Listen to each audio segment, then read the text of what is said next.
Hi, I'm Molly. And I'm Jamie, and this is our From the Pasture with Hired Hand podcast. As the owners of Hired Hand website software, we've been developing websites and creating internet marketing strategies for livestock breeders for the past 10 years. The majority of our customers are involved in the breeding of registered animals, such as Texas Longhorns, Highland cattle, horses, and whitetail deer, where the pedigrees are very important. The From the Pasture with Hired Hand podcast examines many of the differences in raising pedigreed livestock for maximum profit. Join us and learn what we're covering today. Today, my guests are joining me all the way from Kremlin, Montana. I'd like to welcome Lin, Taryn, and Emma Torgerson with Lodge Creek Longhorns. Thank you all for joining me. Thank you. Why don't you start by introducing yourselves and maybe just say a little bit about the role that you play in the Longhorn program? So I'm their dad. We kind of accidentally got into Longhorns, and they're we'll get into it a little bit, but they're getting into the Longhorns at this point now too, and it's been definitely a family affair, and we've had our ups and downs, and we've had a few accidents here and there, but we're all still here. Taryn, what part do you play, or what's your favorite thing to do with the Longhorns? I just like looking at them, and they're just really cool to look at, and they're pretty. What about you, Emma? I like the variations in the horn sizes, and every Longhorn doesn't even look like the next. What's your favorite horn shape or horn variation? Twisty, 3 twists. It's hard to come by, but it's really cool. Yeah. Well, Lin, why don't you tell me a little bit about how you all got started in Longhorns? So I'm fourth generation. These girls are fifth. It's kind of a long story as far as livestock. So I didn't grow up with livestock. I didn't have any. We grew up with horses in the mountains, Glacier Park, Bob Marshall, hunting here and there. And I've always loved Longhorns and always wanted some. And then in 2010, I had a place situated, and the horses didn't have a job. So I thought, horses are a lot happier with a job. So I decided to sell the horses and try a Longhorn. And it was a fairly steep curve learning to begin with. So do you have a lot of neighbors around you that have land and stuff? Did they kind of look at you like you were crazy when you said, yep, I'm going to get Longhorns in Montana? Yeah, I'm definitely the outcast, the black sheep. There's very few Longhorns, very few horn cattle, period. I mean, it's all looked at as just roping cattle up here. So with that learning curve, were there other breeders that you turned to help you with that? Or was it just kind of trial and error? Tell me a little bit about that process. So, you jump on Craigslist and you're looking at Longhorns. I probably, of course, we're talking about 2010. You guys, I don't think were running websites then and making it easier for us. But I got on Craigslist, found a Longhorn, and ended up buying it. That was a total disaster. She was rather aggressive. So we that was my first step. The second, after that, I really still wanted some, and ended up getting on the internet and starting to do some more homework. And that's how we ended up with the first handful anyway. So how old were the girls at that time? Not born. So what are your first memories of the Longhorns? Did you used to go ride around in the pasture with your dad, or tell me a little bit about that? We've lived on a farm with, ever since we can remember, we've been around Longhorns. So I was pretty comfortable with Longhorns until I got flipped over by one. Oh no, that sounds like a story. Do you want to share? Well, I was kind of 5, and there was a new mom, and she had a calf, and I was climbing over the fence, and she was mad, and she flipped me over. Were you okay? Yeah, it wasn't that bad. I kind of started crying just because of all that happened. It was just a young cow. It was a 2-year-old first calf heifer. Yeah.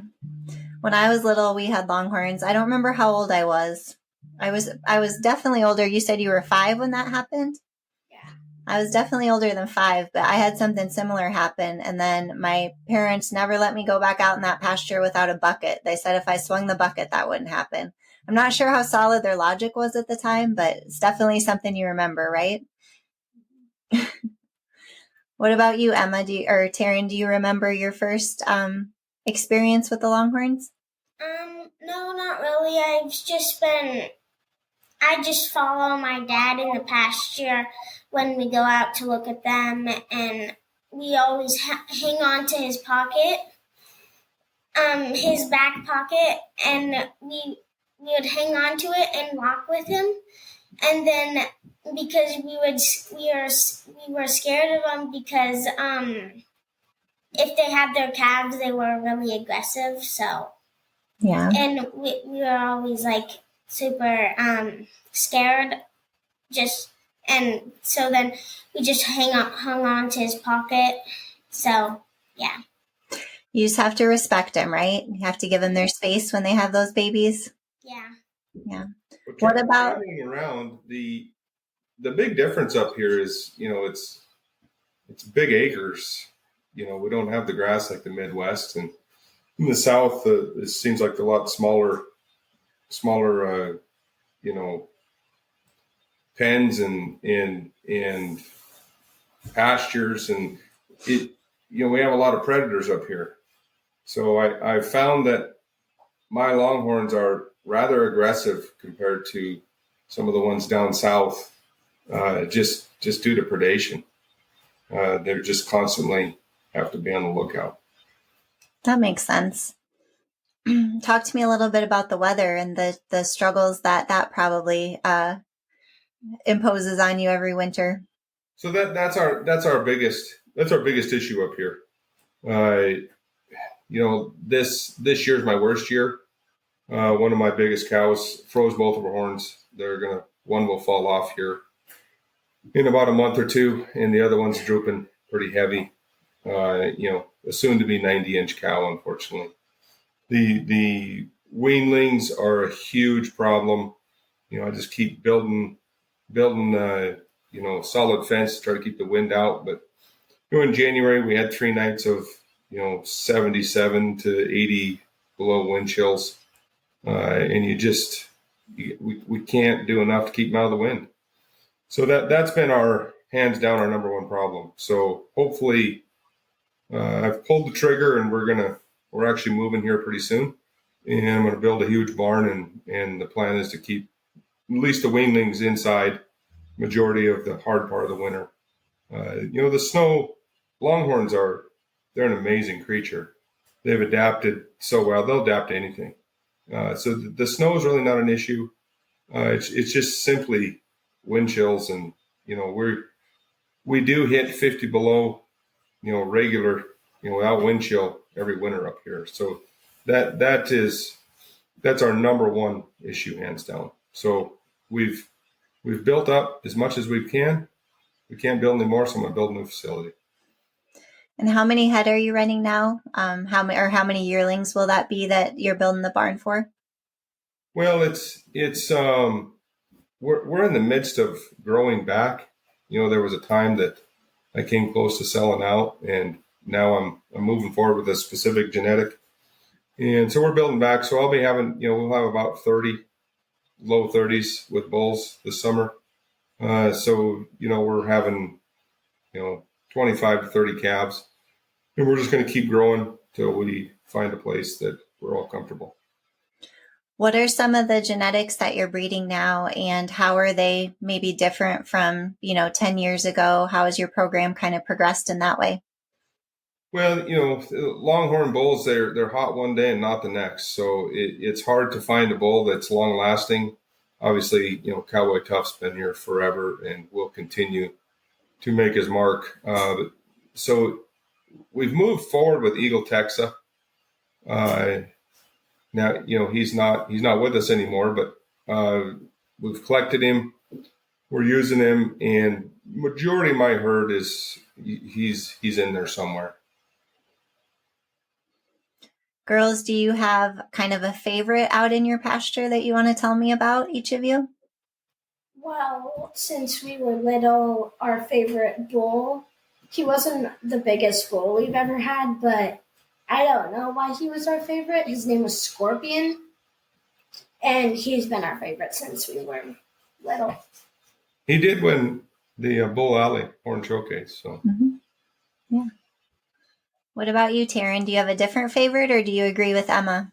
Yeah, I agree with Emma, but right now my favorite, because he died, and my favorite right now might be my calf. I haven't named him yet, but he's super pretty. Are you halter breaking him, or are you just kind of making him tame and be a pet, or what makes him your calf? Well, my cow had him a couple days ago, and we just use them. Like, if they get bad, then they turn into meat. So. So you say your cow. Do you and Emma own some of the cows within the herd? Are they kind of yours to be responsible for? Yeah, so me and Emma both own a cow. Emma's didn't get bred because she just didn't get bred by him, and she was too young. And my cow got bred, and she had the calf, and yeah. Why don't you explain what you're going through? Right now, I'm trying to make a deal with a guy that's trying to buy my heifer. She has a good horn set. She's already twisting, and she's only 2, and she's really speckled. She's out of Kingsford, and he has lots of calves that are speckled, and she's brindling. So they're working through a process right now that I think a lot of people have access to. It's through the FSA office, the Farm Service Agency. Something they got to deal with all the time on the farm. And you can do youth loans, and so we looked into that, and they can borrow up to $5,000 and work through a whole process. They got to have an advisor, and so they're in the middle of that. We're just waiting on a brand because they have to have their own brand. But that's been a fun process to watch these 2 girls and see how they're going to handle that. And Emma has purchased a couple cows now, and I think we just got a deal done last night with one of our fellow breeders out in Michigan. So nice. Was it kind of scary the first time you had to get on the phone or get on email and kind of talk to them and try to give them a sales pitch about your animal? Well, yeah, kind of, but it's most likely they're gonna say yes if they have, if they're getting offered some money, and if they're pretty good cows, then maybe they would want it to get hired, hire more. So then, and you're kind of scared just because so they don't let you down. If they say no, I don't want to sell this cow. And if they say, oh no, I'm okay, I have too many cows. I need to work on selling some. But yeah, it's kind of scary if they say no or something. So is your new brand or kind of your new company, is it both of you together as sisters, or do you each have your own one? Yeah, we both are doing it together, and it's kind of exciting because you get to start a new herd and stuff. What's it called? Can you tell everyone the name? We don't have a name yet. Oh, man. Do you have any that you're like voting on or considering that you can share? Well, we don't agree very well. Like the brand was hard to do. It's like a winky eye type thing. Okay. And we just wanted it to be kind of like our dad's. It's like 2 triangles and a smile. But ours is a heart and then like, I don't know what that's called. What's it called? The little Dash. A dash and a heart and with a smile. So it looks like it's winking. Okay. Nice.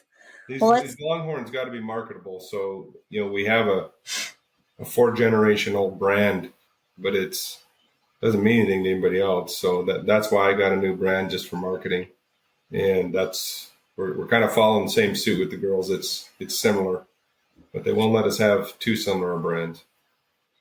Well, let's talk a little bit about not just your brand, but about your ranch in general. How did you come up with Lodge Creek? What's the meaning behind that? So we ended up moving to we bought a new place, and it has Lodge Creek running right through it.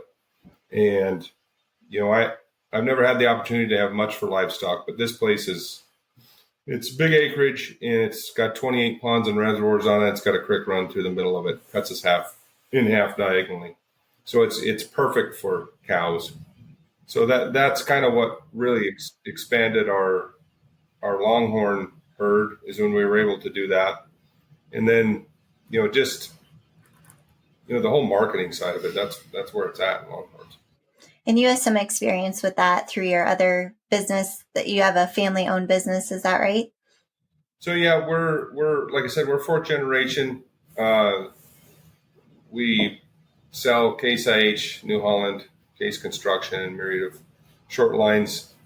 It's expanded rather quickly on us. 2001, that's when we started buying dealerships, and I think we're up to 14, and probably not stopping anytime soon. It's just a different way of business anymore. It's a fast and furious. You're either growing or you're dying. So it's something that we enjoy it. We've been in it for a long time, and we want to continue in the ag world.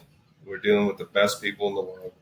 So yeah, I'm not in it day to day. This farm is what I do daily. But yeah, it's been, I spent 13 years running the sales department inside the dealerships. So it was a learning experience. It's helped me a lot in the Longhorn world. And, everything's global anymore. It doesn't matter if somebody's got Longhorns in Maine or Washington.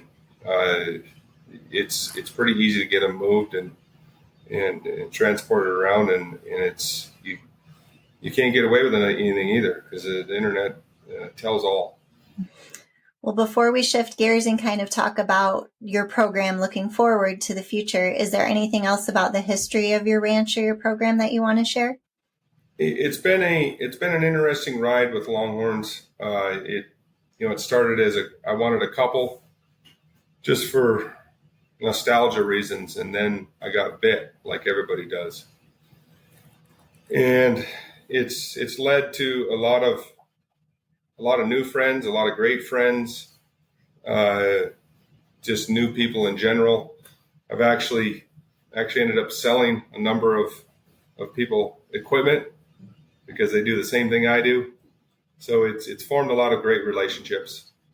Longhorns are an addiction, unfortunately, and I love the energy, because it seems like I get a fair few calls from new people, and it's like I said, we're growing, so I don't have anything for sale really, but watching the energy of some of these new people come in, it's a positive thing for Longhorns. We've had a lot of change in Longhorns in the last few years, and so it's nice to see some new people coming in. I know a while back, when I think we both used to travel a little bit more, I'd see you at some of the events and stuff. Horn Showcase, I think you mentioned, Scorpion had one there one year and stuff. I know there's not a lot of events out your way, but is there any that you're like, yeah, we go to this all the time, or that you're looking forward to going to? So I have 2 older daughters, and they were involved in everything. So it made it rather hard to travel much for anything other than sports and kids stuff. And now I got these two that are getting to the same age. So it's been tough. The Horn Showcase was, I have partners on my bulls, so try to get them out of this weather, get them down to Texas. And so they spend the winter at Gary Becker's and Gary Bowden's down there. So Horn Showcase it just fit. And October was a good month for us. So we made that work, and it looks like Horn Showcase is back on its feet and doing well. So we'll start doing that again. But other than that, just chasing kids. And then farming is pretty non-conducive to some of these, March through September sales. We just can't get away. Yeah. Have you girls ever been to a Longhorn event before? Yeah, we would come to them with our parents to Texas like once a year for Horn Showcase. And like there will be like these trophy type things, and me and Taryn took pictures with them once, and I've seen the pictures. I don't really remember it quite well because I was little. Yeah. Were they maybe bronzes of like some really famous cows and bulls? Yeah. No. It's pretty cool. You guys got to take some of those home, huh? Yeah. There's this guitar in here too. Yeah, I remember the guitar year.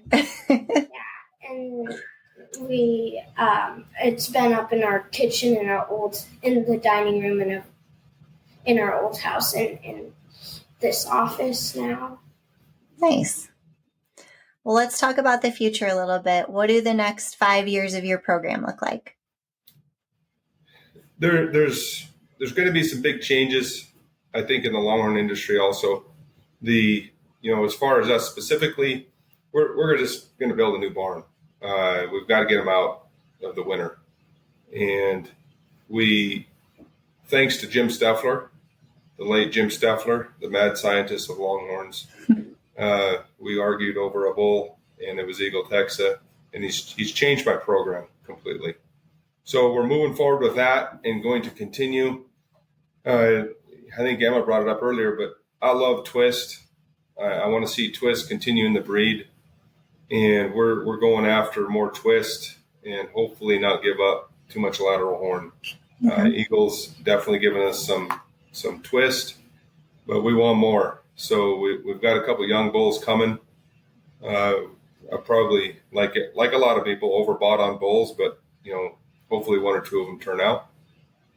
And we're going to move forward, with a lot of line bred eagle stuff, and then some outcrosses with, Rural Bliss and Silver Dollar and Juicy Jack.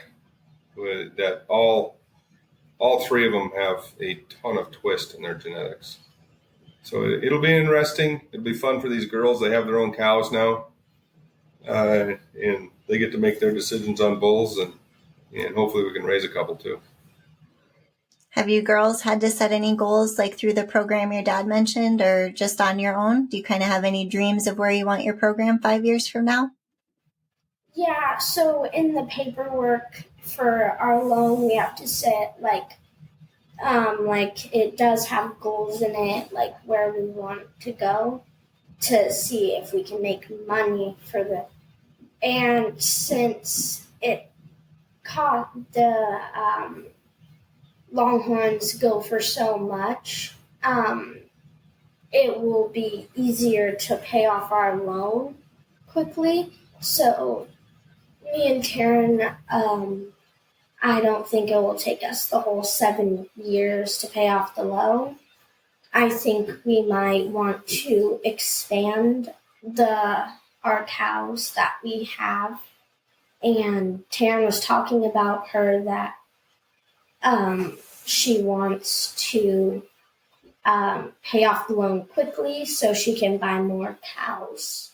That's awesome. Do you have anything to add, Taryn? No? The one thing I will say, getting started in Longhorns, that it's such a variety of whether it's ranchettes to some pretty large ranches out there.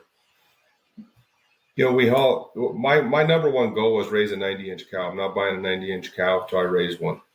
And I finally got that done last year. And it seems like now all of a sudden we're kind of getting covered up with 90-inch cows. And I got a bull hits 90-inch also. So that's one of the fun things with Longhorns is there's a lot of variety.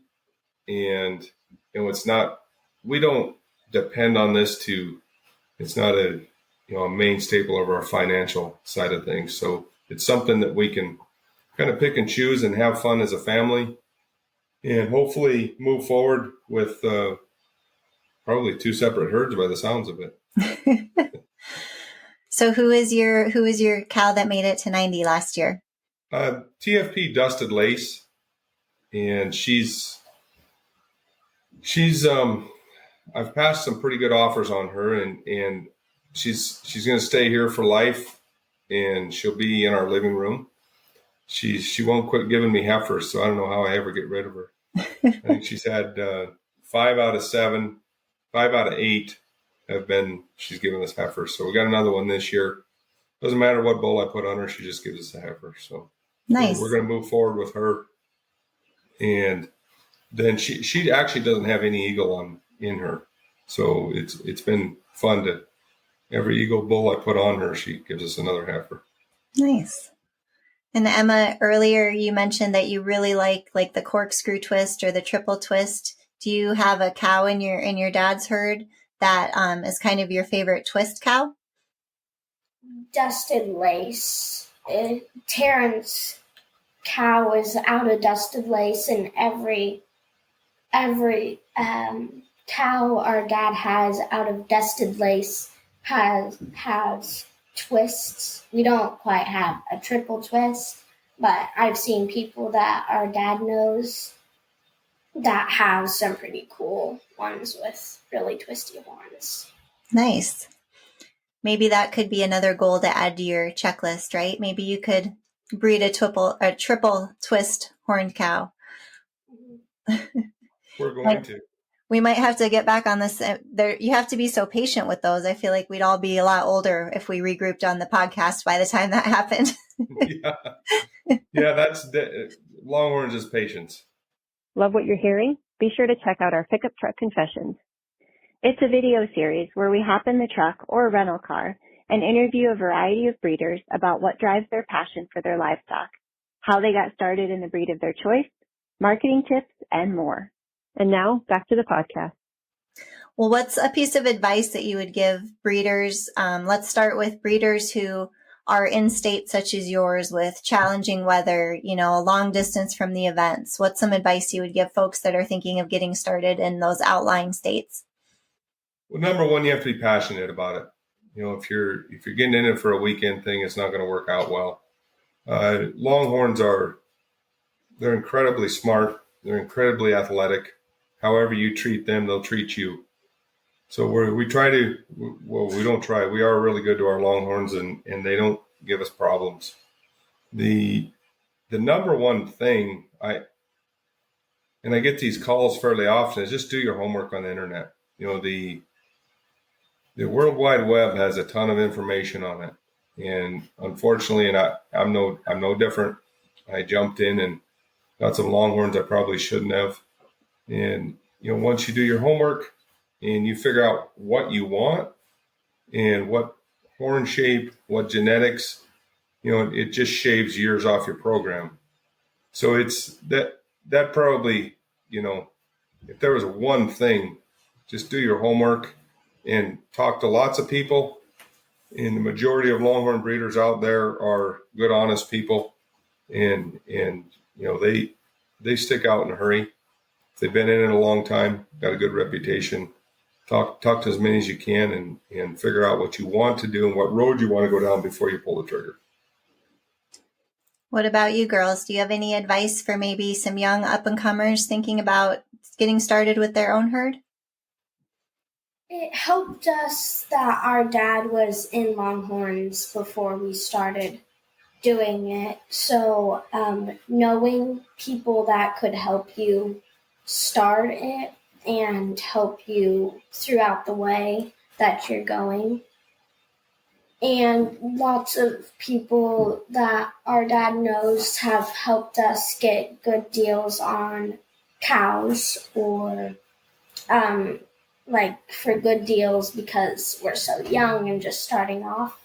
There's one girl that gave us a heifer for free and doesn't want to give us to give her any money for it. She's been really nice and helped us get started on that. They're going to go down and do a weekend of work for her, though. So shout out to Sherry Oaks down there at Mooseville Longhorns. She's been great. It's really nice to work with other breeders too. I mean, especially when you get up here with just miles. I mean, there's it's still 5 hours to her place, but a lot of places we could cover 2 states in 5 hours. But it's just big country up here. So yeah, there's just a ton of good people, great people in Longhorns, and yeah, I really appreciate those breeders out there that have not only helped them, but that helped me get going. Well, let's lighten it up a little bit. Let's hear your funniest Longhorn story that you can share. Well, I'll go first. I don't think Emma was 5. I think she was more like 2 or 3. But that little cow that flipped her upside down, it actually cartwheeled her, and she nearly landed on her feet and kept going. She barely fell down. But I had to quit laughing to go over there to save her, but it actually was pretty funny. The other, not really Longhorn thing, but the local fair, it's a pretty big fair. We used to run our Longhorns through Havre, and they'd run them into the arena. And I didn't know what I was doing with these poor girls because they were 5 and 6 then, but they entered the bull riding. The mini bull riding. Not just mutton busting, like the actual bull riding? No, these are the real little miniature bulls. And oh, wow. I got talked into it, and I had no idea what I was getting them into. But anyway, the bull that Taryn drew was supposed to be a pretty tame bull. Well, this thing was not tame. When he come out of the chute, he went all the way across the arena, and she stuck him. And she's never been on a bull in her life. But it's a pretty big arena there, and I don't think there wasn't anybody sitting down. And they actually had to catch that bull to pull her off. She would not jump off. Were you scared, Taryn? No, I didn't know what was happening though. But when he was running, I got so much dirt out of my mouth. I was just trying to focus getting the dirt out of my mouth. What was your hold tactic? Was it just your legs? Did you bear hug him? How did you choose to stay on? Well, they were telling me to put my hand up. I did not. I was holding on for dear life with both my hands, and I was holding on with my legs, and I was just smiling when I was running. When it was running, and yeah, as a parent, I was scared to death because I thought when they finally pulled her off, I was going to see a lot of tears, and they caught her in the middle of the arena and they pulled her face mask up, and she had the biggest grin on her face, and she high-fived him, and she's a little vertically challenged. She looks tall right now, but she's standing up, so she's a little vertically challenged, and the topper of it was she didn't know what checks were, but the announcer, she won, and the announcer handed her the check and put the mic down for her, and she looked up at him and said, I thought we won money. So yeah, it was the Longhorns have brought us to a lot of different places in the world, and it's been a fun and great ride. Well, let's do a little quiz here. I'm not sure, girls, if you'll want to participate in this one or not. But if you had to name, dead or alive, any ranch, if you had to pick one Longhorn cow that's your favorite, who would it be and why? I'm gonna be a little biased. I'm gonna pick mine. My Dusted Lace cow is I just to come from nothing and get to 90 inches.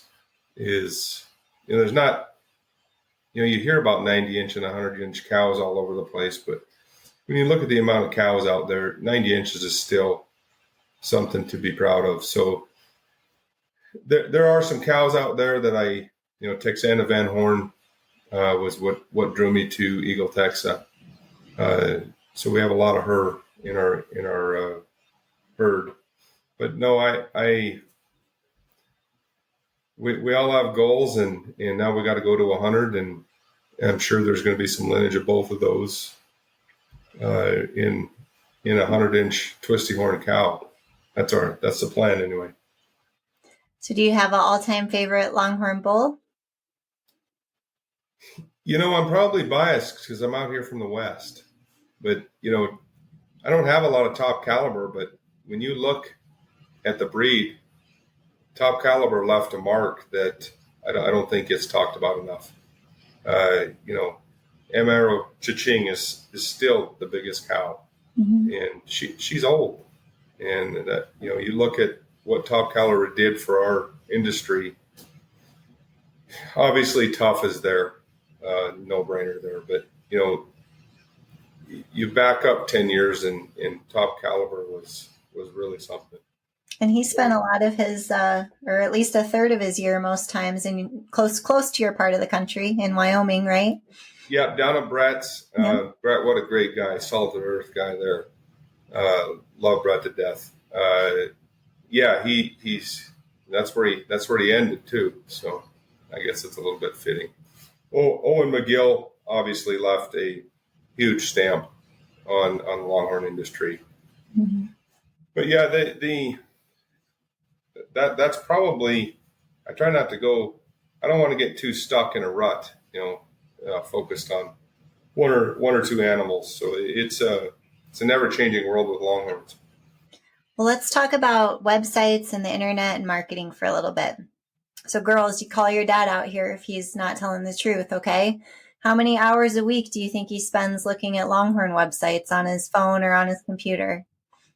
Too many. It's addicting. It's what I do every night. Okay, I can tell you. 10 hours out of 24 hours a day. Oh, wow. That's a lot. Are you sure? He might win the prize if that's the case.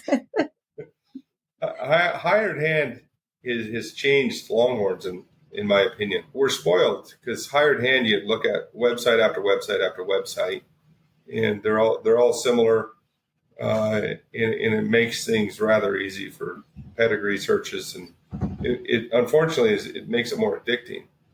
So I spend too much time, probably an hour a day at least, looking at Longhorns of some sort.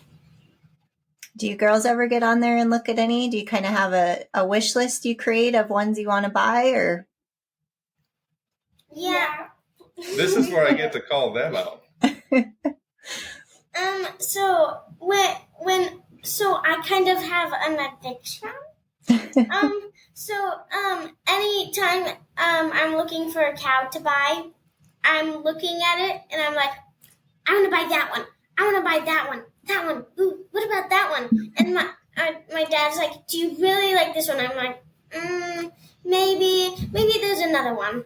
And then he always is like, you sure about this? Because anytime I see one, it's just, yeah, I always want one. It sounds like we need to set you up with an account for Hired Hand Live, and we just won't tell your dad. No. No? What about you, Emma? Well, I know those two. Taryn hasn't had a cow.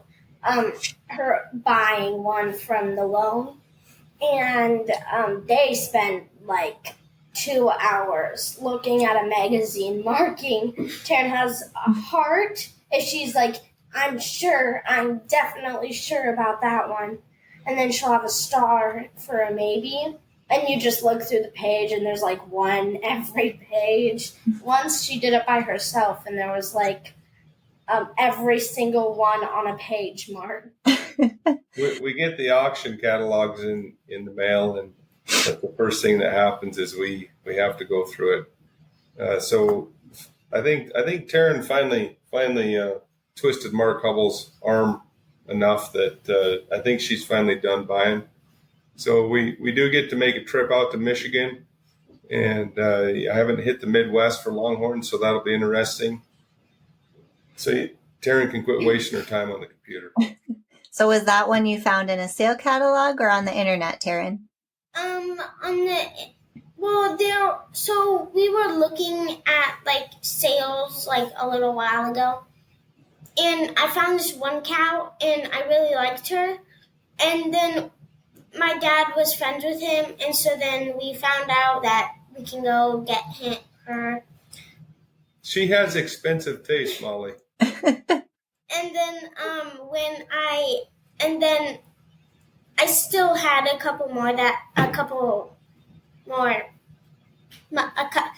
some more money I could spend, and so then I was looking in a book to see, and then my dad was like, "Oh, I like this one," and then it was a sister to this other one so then I wanted the sister, and then I still could spend a little more, and then we found this really cheap one, and I really like her, so we just it was a mix of everything. Nice. I like it. Yeah, all those bids you've been seeing on Hired Hand, those weren't mine, Molly. Well, you just hop on there anytime, Taryn. They know how to swipe right rather well.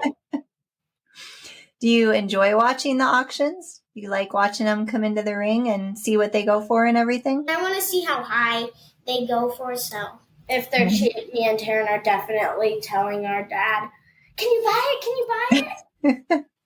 And then actually one I wasn't even planning on buying, my dad, I owe him $300. And she's got to work it off this summer. You're in the hole, huh? Yeah, but he convinced me on buying it. And if you know, like Longhorn calves, if they're red and white, but their tail, the end of the tail is black, that means they're going to get really dark. And her calf was like that, and she's Parker Brown too. Nice. And she's really pretty, and I'm glad we got her. And then the other one, my dad said he was actually going to split with me. And if I let him have a calf out of her, then I get her full. Molly, we've had all sorts of negotiations over here. It sounds like it. It sounds like I'm impressed, though. I'm impressed, girls, for sure. Yeah, the one that's Parker Brown, her calf, she was sick the first couple days, and she had to go to the vet, but it was crazy because the vet wasn't there, and they're like, "We need to fix this," and then, yeah, she had the squirts.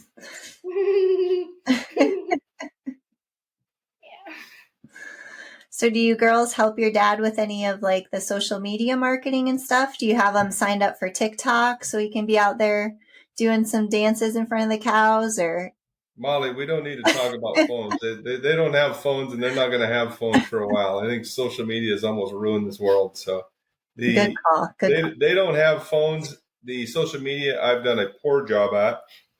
I have a little bit of an excuse because I have nothing to sell. So I'm going to have to ramp it up at some point. Instagram is probably a go-to for me and Longhorns, and it's nice to see some of these Longhorn breeders kind of moving over to Instagram. Mm-hmm. Facebook is, I try to stay off of there. It's just, you start scrolling and it's just endless. So I do stay abreast of the Longhorn world through Facebook, both good and bad, unfortunately. But no, Facebook and Instagram are probably what we deal with 99%. Are either of you girls the professional photographer for Instagram, or is it all three of you, or is it your dad? Emma takes lots of pictures of like stuff. Like anytime someone wants to take a picture, she's in for it. Nice. And she doesn't like being in the pictures. She just likes taking them, huh? Yeah. I hear ya. Well, I really appreciate you three taking the time to join me today. Is there anything that I haven't asked you that you want to share? Any stories or advice or anything you want to cover that we haven't covered? You girls good? Yep. Yeah, no, I appreciate the time, Molly. Hired hand has changed the industry. It's made new breeders. It's so much easier for a new breeder to start understanding pedigrees. And as far as your simulator, we use the heck out of that. Sometimes, some people are more visionary and some people aren't. So it's good for me to put it up on the screen. That's not going to work. So there's a lot of things that we use in hired hand, and there's a lot of things we don't use that we need to get better at. But I think that in itself, you guys, I know you don't want to get a pat on the back, but we appreciate what hired hand's done. Well, thank you. That means a lot. And I have a feeling if we circle back here in 5, 6, maybe not even that long, your girls will be a powerhouse in the industry. Seems like they're doing well. So I wish you the best of luck, girls. Thanks. Thank you all. Thanks, Molly.